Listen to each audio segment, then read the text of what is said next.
This is the K&M electric guitar stand. So I've been thinking about a way that I can improve the production values of the videos that I make for instructional videos. What I want to start making is some animated graphics that layer on top of the fretboard. Now, in order to do that, what I need is the guitar to be completely still. And I was looking at different ways to do this, and the best way that I've found is a performer stand. It's basically a stand that holds the guitar in place and it won't move. Now, the idea of this is that you could be playing an acoustic guitar and you can have your electric on a stand, you can walk up to it, play a little solo, walk away, and you've still got one strapped up. My use is slightly different. It's going to be for studio use. So from my research, I could see that there's actually not that many available. Now, there's one that was very, very expensive. There was one that was sort of a mid-tier, and there was one that was very cheap from AliExpress, which I didn't even bother with. Now, the lowest one seems to be acoustic only. You can see that it's got a set width. You can adjust it a little bit, but it's also got nowhere to plug it in for an electric, because sometimes if the jack socket is on the bottom of the guitar on the side, you wouldn't be able to use it. So I reached out to a company called K&M, and they really like the idea that I've come up with for making this video about adding the effects and the animations. And they kindly have sent me a model to review. So this is a performer stand for electric guitars. So let's open it up and see what we've got.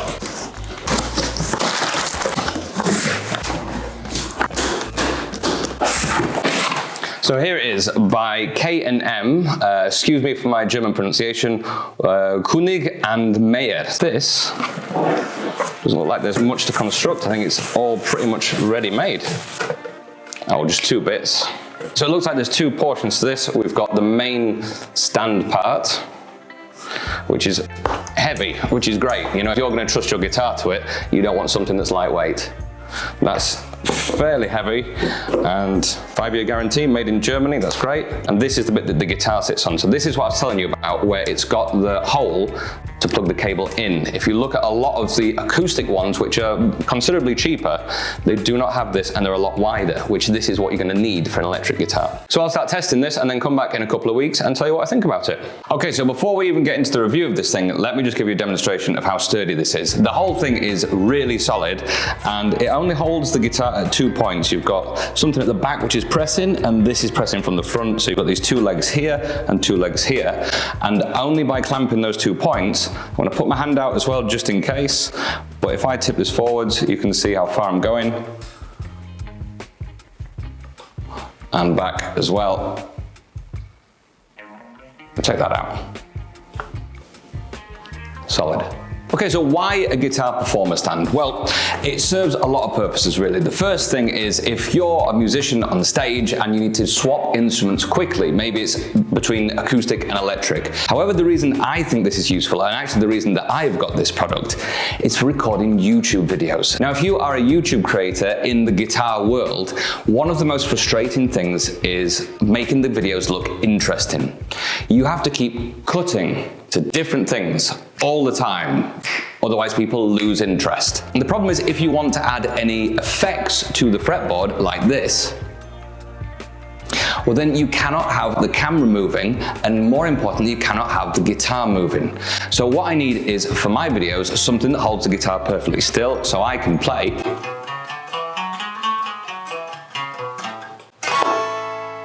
the neck stays still, my fingers can move, and then using the editing software, I can then layer things on top of the guitar without having to do motion tracking all the time. The unexpected benefit, which I really hadn't planned for, is productivity. So I literally walk up in the morning, switch the wireless transmitter on, switch the amp on, roll the volume up, and you're already practicing. In the 2 weeks that I've been demoing this, I've actually noticed a huge leap in productivity in my practice routine. I spend more time practicing, and I can practice for longer because I'm not holding the guitar. Not so much an issue with the Telecaster. However, with the Les Paul, it's like having a sack of bricks tied around your neck. After about 20 minutes, you're starting to feel it. So what I'm going to do is show you how the mechanism works, how it clamps onto the guitars, and then I'll show you a few different guitars. Now, they do make 2 systems. This is the electric guitar system, and I'll show you the main reason why it's important you buy the right one for your guitar. But this should be no problem from anything sort of Telecaster size to a thicker body guitar, and we'll see what's the thickest we can get. I've got like a Gretsch 6120 style copy, which is quite thick bodied, and we'll see if it would fit in this, because really I would say it's the thickness of an acoustic. As the guitar's already in the holder, I'll start by taking it out. So I would always put my arm around it to secure it, and I'll show you this from the back in a second.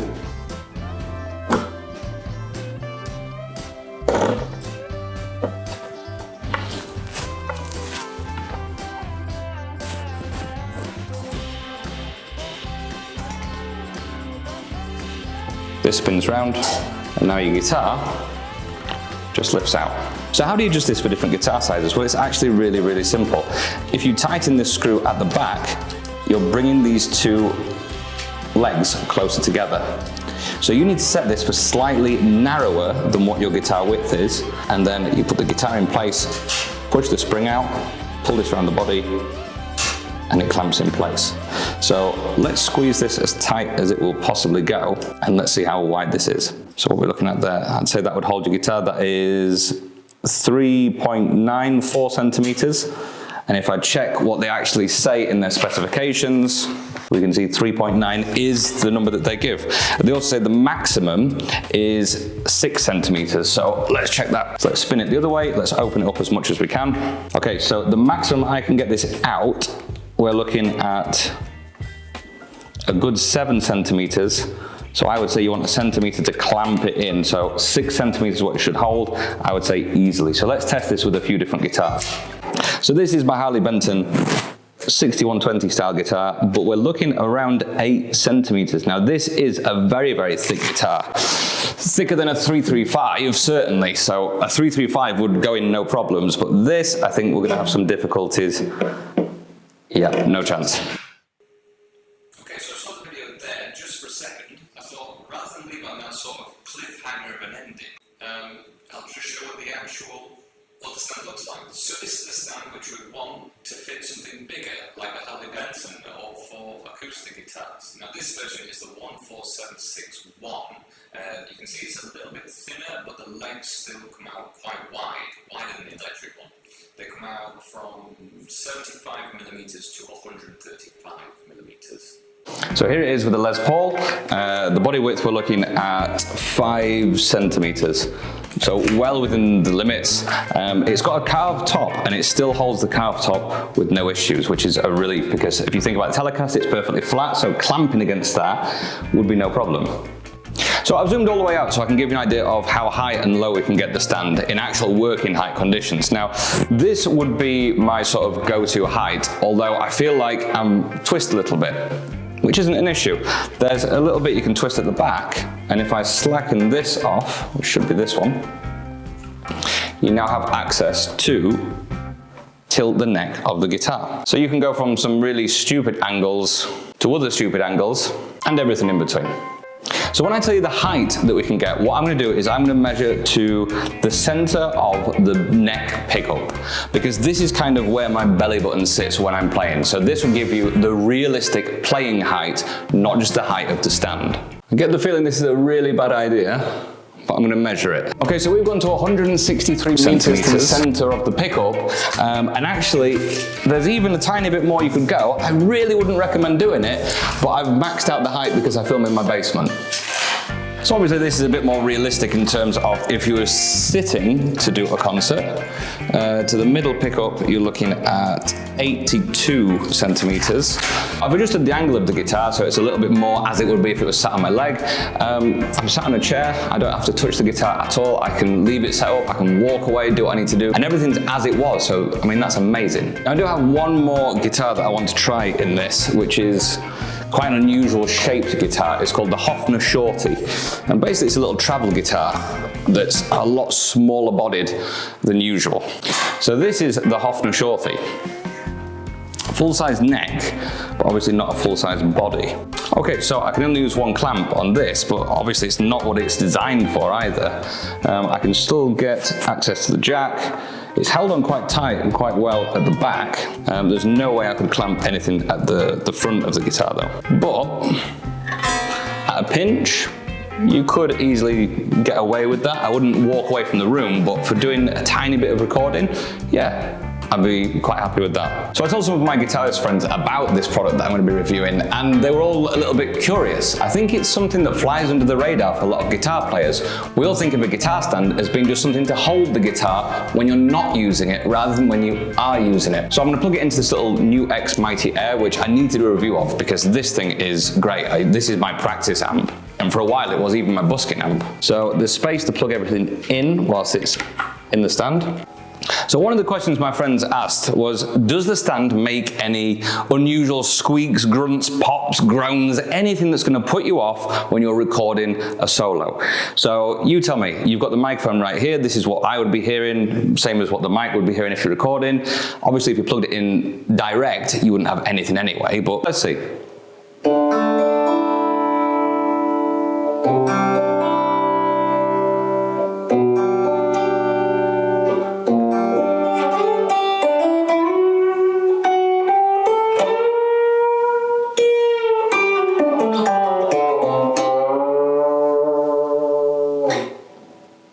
Nothing. The second question, if you bump into it, is it going to fall?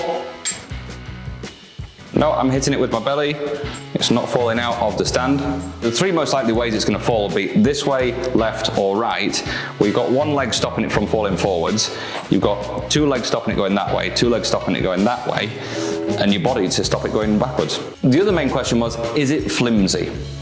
It's certainly not. This thing is solid. The legs on it are very much like what you get on a hi-hat. It's as thick as what I've seen for hi-hat stands. It's got a thicker telescopic rod at the bottom and then a thinner one at the top. So obviously you would use the thicker one most of the time. The top one, I would say more like fine adjustments, or unless you wanted to do something extremely stupid like what I demonstrated before. And the final question, how compact can it get? So let's pack it down. So to pack it down, you drop the telescopic parts as low as they can go. You've got the legs, which I said are really sturdy. These are like what you get on a hi-hat stand. So slacken it off, pull it down, and they're actually quite tight to use, which is always a good thing. The tolerances on this are very, very tight. And if you want, I would leave it like that. I would leave it set where I'm doing it, where I'm going to play. But if you wanted to, the most you can pack it down to would be that. Which, I mean, that is extremely portable. That's not an issue to take to a gig, to a recording session. If you don't have the studio space where you can leave it up, just in a corner, behind your guitar stand, your main one where the rack would fit behind that easily. Okay, so whilst we're talking about the size of it, let's give you some specs. So the weight of it, it says, is 3.3 kilograms. So it's hefty, but it's not gonna break your back lifting it. When it's packed away,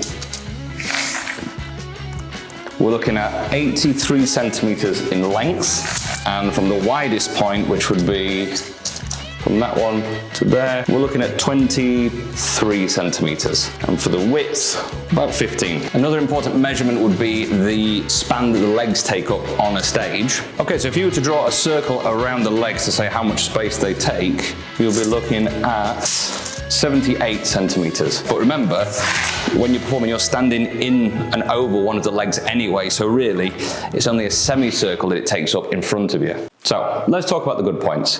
The good points, certainly the build quality. I know it's a stereotype, but German quality is what springs to mind. And it is a stereotype, but stereotypes exist for a reason sometimes. It's built like a tank. The thing is sturdy. I have no worries about leaving my guitar on this and going away for the day, coming back, and I expect it to be exactly as it was as I left it. Like I say, I leave it overnight, wake up the next morning, practice with it. So, the size of it. Now, obviously I'm not a giant, as you've probably gathered, and it suits me absolutely fine. From my height of 6'4", all the way up to the real giants, and down to a seating position as well. It fits most guitar sizes and shapes, I would say. That Harley Benton guitar is extremely thick, and I know that Gretsch makes some thinner guitars. It would certainly fit the thinner ones. Anything like a Gibson 335 style, no issues with that. It's a very similar shape to the Les Paul if you think about the body shape as well. So Strats, Telecasters, Les Pauls, not an issue. The travel guitar, a bit of an oddity, but at a a pinch, it would hold that as well. The range of uses. Now, I know it sounds strange because it just holds your guitar, but it's how you apply that. And this would be useful for instrument changes live in the middle of a song. You could have a guitar plugged in, another guitar plugged in, and an A/B switcher to go between the signals instead of doing the volumes. That'll be one way of doing it. If you've got a heavy guitar, some of the classic Les Pauls are backbreakers, and this would be something for a practice session, a long practice session, you could do. And the type of people that I really hope take this on board, and this is the people that I'm pushing to get this, educators. Now, if you are a traveling musician, you go from school to school, this is great. You can leave it set up at one end of the classroom, go to the whiteboard at the other, come back, be teaching, keep moving between without having to put your guitar down or have it fall over on a regular stand. If you are an educator in the video format, the online format, perfect, because it eliminates the need to do so much more editing. I set up the shot, the guitar stays still, it's always in focus, always in frame, it's right all the time. It makes editing so much quicker. And as I said at the beginning of the video, the more time you can save, the more productive you are, the more you feel like you've achieved something. And especially, as I said, with adding the effects on later, it makes editing so much easier because you're not doing motion tracking all the time. And also anyone that's got some physical issues, so by which I mean any problems with your neck, shoulders, back, arms, wrists, legs, knees, anything like that. Anything that takes the weight off your body and just eliminates the strain completely, because now I've got much better posture, I'm straight, my shoulders are nice and relaxed, and I could play for a long time with this. Any bad points? Well, I was gonna say the price, but I think I say that in all my videos, and I think I've come to the conclusion that it's because I'm a tight-fisted Yorkshireman. That's the only reason I keep saying this. But if you search for some of these stands, you will see that they are all expensive. It just seems to be, I don't know the engineering, the design, I don't know what it is, but they are all expensive.